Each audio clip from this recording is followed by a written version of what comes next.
పొగాకు ధర తగ్గకూడదు, కొనుగోళ్లు ఆగకూడదు. ప్రభుత్వం 12,500 రూపాయలు ధరను నిర్ణయిస్తూ కొనుగోలు జరపాల్సిందేనని పొగాకు కంపెనీలను ఆదేశించింది. ప్రభుత్వానికి చెడ్డ పేరు తీసుకొస్తే ఉపేక్షించం, చర్యలు తీసుకుంటామన్నారు ముఖ్యమంత్రి చంద్రబాబు నాయుడు. రాష్ట్రంలో పొగాకు పండించిన రైతులు ఎట్టి పరిస్థితుల్లో నష్టపోకూడదని, పొగాకు రేటు తగ్గకుండా గిట్టుబాటు ధరకు ట్రేడర్లు కొనుగోలు చేసేలా చూడాలని ముఖ్యమంత్రి నారా చంద్రబాబు నాయుడు అధికారులను ఆదేశించారు. అలాగే కొనుగోళ్లను ఆపకూడదని, రైతుల దగ్గర ప్రస్తుతం ఉన్న పంట కొనుగోళ్లను వెంటనే జరపాలని స్పష్టం చేశారు. తాను రైతులు, పరిశ్రమలు, సంస్థల యజమానులు ఇద్దరితోనూ స్నేహపూర్వకంగా ఉంటానని, అలాగని రైతులకు అన్యాయం జరిగితే సహించేది లేదని అన్నారు. ఈ విషయాన్ని ట్రేడర్లు దృష్టిలో పెట్టుకోవాలని, ప్రస్తుతం తలెత్తిన సంక్షోభాన్ని నివారించుకుంటే ఉపేక్షించేది లేదని, చర్యలు తీసుకోవడానికి వెనుకాడనని ముఖ్యమంత్రి కొనుగోలుదారులను హెచ్చరించారు. ఉండవల్లి నివాసంలో శుక్రవారం పొగాకు, కోకో, మిర్చి, ధాన్యం కొనుగోలు, గిట్టుబాటు ధరలపై అధికారులు, ట్రేడర్లతో ముఖ్యమంత్రి సమీక్ష నిర్వహించారు. ఇందులో ప్రధానంగా పొగాకు ధర పతనం కావడంపై ముఖ్యమంత్రి అసహనం వ్యక్తం చేశారు. గిట్టుబాటు ధర వచ్చేలా చూసి రైతుల్లో అధికారులు నమ్మకం నింపాలని, ప్రభుత్వానికి చెడ్డ పేరు తీసుకురాకుండా చూడాలని స్పష్టం చేశారు. హెచ్డి బర్లే పొగాకును నాణ్యత ఆధారంగా క్వింటాలుకు 12,500కు కంపెనీలు కొనుగోలు చేయాలి. జీపీఐ, ఐటీసీ కంపెనీలు తక్షణమే 20 మిలియన్ కిలోల కొనుగోళ్లను ప్రారంభించాలి. కంట్రోల్ రూమ్ వాట్సాప్ గ్రూప్ ద్వారా రోజువారీగా కొనుగోళ్లను పర్యవేక్షించాలి. వ్యవసాయ శాఖ ప్రతి 2 రోజులకు ఒకసారి కొనుగోలు వివరాలను నివేదించాలి. వచ్చే సాగు సీజన్లో అంతర్జాతీయ డిమాండ్ ధరల ఆధారంగా హెచ్డి బర్లే సాగు విస్తరణాన్ని నియంత్రించేలా ఈ రకం సాగుపై మళ్లకుండా రైతుల్లో అవగాహన పెంచేందుకు 2025 జూన్ నుంచి సమావేశాలు నిర్వహించాలని ముఖ్యమంత్రి స్పష్టంగా పేర్కొన్నారు. రైతులు ఇళ్లలోనూ పొలాల్లోనూ ఎక్కడా పొగాకు నిల్వలు మిగిలిపోకూడదని, తక్షణం కంపెనీలు కనీస మద్దతు ధరకు కొనుగోలు చేసి అవసరమైతే గోదాముల్లో నిల్వ ఉంచుకోవాలని సూచించారు. కొనుగోలు ఏ స్థాయిలో జరుపుతున్నారు, ఎంత మేర ధర చెల్లిస్తున్నారు అనే నివేదిక సోమవారం నాటికి ఇవ్వాలని ఆదేశించారు. రైతుల్లో అసంతృప్తి రావడానికి వీల్లేదని, వారు నష్టపోకూడదని ఈ సందర్భంగా ముఖ్యమంత్రి అధికారులకు స్పష్టం చేశారు. FCV, white burley, HD burley ఈ 3 రకాల పొగాకు కలిపి 2024-25 కాలంలో రాష్ట్రంలో 1,90,456 హెక్టార్ల సాగు చేశారని, 450 మిలియన్ కేజీల దిగుబడి వచ్చిందని అధికారులు ముఖ్యమంత్రి వివరించారు. ఇది అత్యధిక పంట దిగుబడని, మిగిలిన పంటల నుంచి పొగాకు సాగు వైపు రైతులు మొగ్గు చూపడంతో అనూహ్యంగా ఉత్పత్తి రెట్టింపై సమస్య ఉత్పన్నమైందన్నారు. పొగాకు ధర పతనం కాకుండా చర్యలు తీసుకోవడంలో పొగాకు బోర్డు విఫలమైందని, జీపీఐ, ఐటీసీ వంటి ట్రేడర్లతో సరైన సమన్వయం లేదని ముఖ్యమంత్రి అన్నారు. అత్యధిక ధరల ఆశ చూపించి రైతులు పొగాకు సాగు చేసేలా చేస్తున్న కంపెనీలు తీరా పంట చేతికి వచ్చేసరికి అమాంతం ధరలు తగ్గించడం సరికాదన్నారు. కనీస మద్దతు ధర కల్పించకుండా సంక్షోభాన్ని సృష్టిస్తున్నారని కంపెనీల తీరును ముఖ్యమంత్రి తప్పుపట్టారు. ప్రస్తుతం నెలకొన్న సమస్యను అధిగమించాలంటే బైబ్యాక్ పాలసీ ఉత్తమమని ముఖ్యమంత్రి అభిప్రాయపడ్డారు. ఇకపై కంపెనీలతో రైతులు బైబ్యాక్ ఒప్పందం చేసుకోవాలని సూచించారు. బైబ్యాక్ విధానం అమలు, కొనుగోళ్లు జరిగేలా పొగాకు బోర్డు పర్యవేక్షించాలని ముఖ్యమంత్రి చెప్పారు. గ్లోబల్ డిమాండ్, సప్లైకు అనుగుణంగా ధర నిర్ణయించి రైతులకు లాభాలు వచ్చేలా చేయాలన్నారు. గిట్టుబాటు ధర ఇవ్వకుండా ఇబ్బంది పెడితే రైతులు పూర్తిగా పొగాకు పండించడం మానేస్తారని, అప్పుడు కంపెనీలన్నీ మూతపడే పరిస్థితి తలెత్తుతుందనే విషయాన్ని గుర్తుపెట్టుకోవాలని అన్నారు. అలాగే క్రాప్ రీషెడ్యూల్ చేయాలని, దీనికి యాక్షన్ ప్లాన్ రూపొందించాలన్నారు. పొగాకు నుంచి ఇతర వాణిజ్య పంటల సాగు వైపు రైతులు మళ్ళీలా అవగాహన కల్పించాలన్నారు.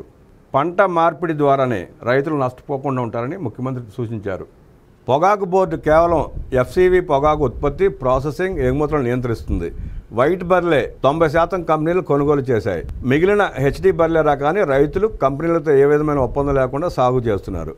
మిర్చి, మొక్కజొన్న, పత్తిలో తెగుళ్ళు ఎక్కువ అవ్వడం, హెచ్డి బర్లే పొగాకు మొక్కలు స్థానిక నర్సరీలో అందుబాటులో ఉండటంతో రైతులు ఈ రకం సాగుకు మొగ్గు చూపిస్తున్నారు.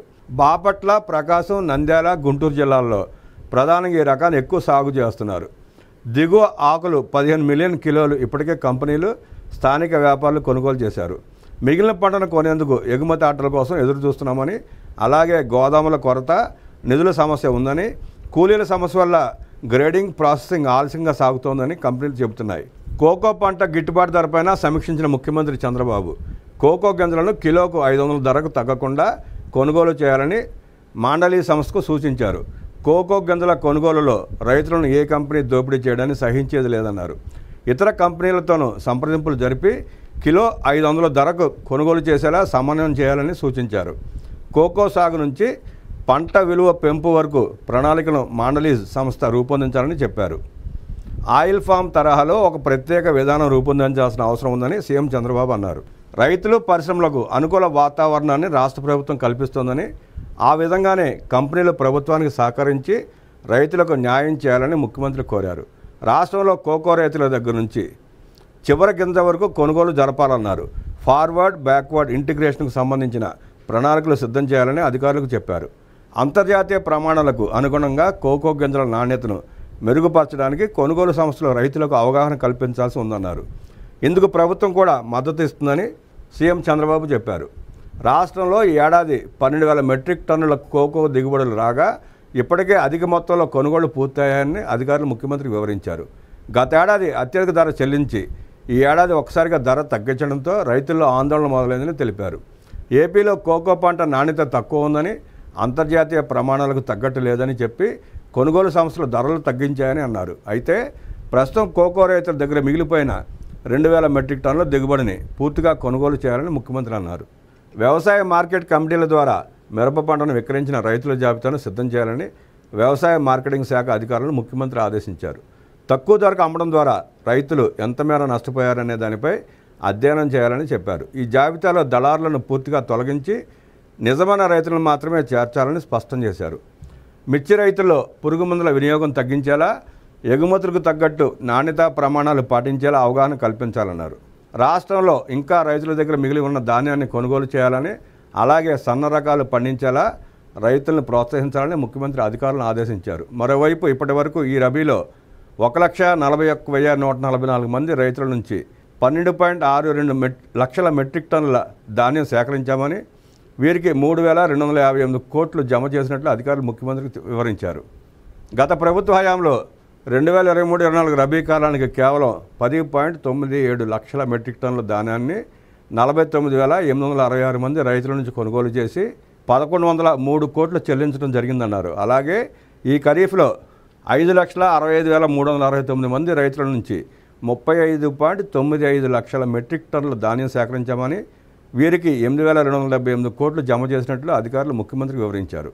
గత ప్రభుత్వ హయాంలో 2023-24 ఖరీఫ్ కాలానికి కేవలం 29.97 లక్షల మెట్రిక్ టన్నుల ధాన్యాన్ని 4,97,907 మంది రైతుల నుంచి కొనుగోలు చేసి 6,549 కోట్లు చెల్లించడం జరిగిందన్నారు. లెక్కలు ఇంత వివరంగా చెబుతూ ఉంటే ప్రభుత్వం జగన్మోహన్ రెడ్డి తొట్టి గ్యాంగ్ ఏదో జరిగిపోతున్నట్టు, ధాన్యం కొంటున్నట్టు, ధాన్యం నిల్వలు పెరిగిపోయినట్టు విష ప్రచారం చేస్తూ ఉన్నారు. జగన్మోహన్ రెడ్డి 5 ఏళ్ల పాలనలో ఏ రోజన్నా ధాన్యం కొన్న రైతులకి సకాలంలో పేమెంట్ ఇచ్చారా? 6 నెలలు, 7 నెలలు, 8 నెలలు హింసించి తేమ శాతం అని చెప్పి, తరుగులు అని చెప్పి, అవని ఇవని కట్ చేసి మళ్ళీ దాంట్లో కూడా కమిషన్లు కక్కుర్తిపడి పేమెంట్లు చేయడం తప్ప సకాలంలో సరైన సమయానికి రైతుకి ఏనాడు ఆదుకోవాలా, పేమెంట్ ఇచ్చింది లేదు. కూటమి ప్రభుత్వం వచ్చిన తర్వాత ధాన్యం కొన్న 24 గంటల్లోపు రైతుల ఖాతాలో డైరెక్ట్గా డబ్బులు పడుతున్నాయి. ఇక దళారీ వ్యవస్థ లేదు, కమిషన్ల కక్కుర్తి లేదు. అది జగన్ కాలంతోనే పోయింది. రైతులను కూడా పీడించుకు తిన్న కాలం జగన్మోహన్ రెడ్డి కాలం, జగన్మోహన్ రెడ్డి పాలన. అవన్నీ భరించలేక రైతులు చాచి గోపు మీద కొడితే 11కు పరిమితం అయిపోయారు వాళ్ళు. ఇంకా విష ప్రచారాలు ఆపండి.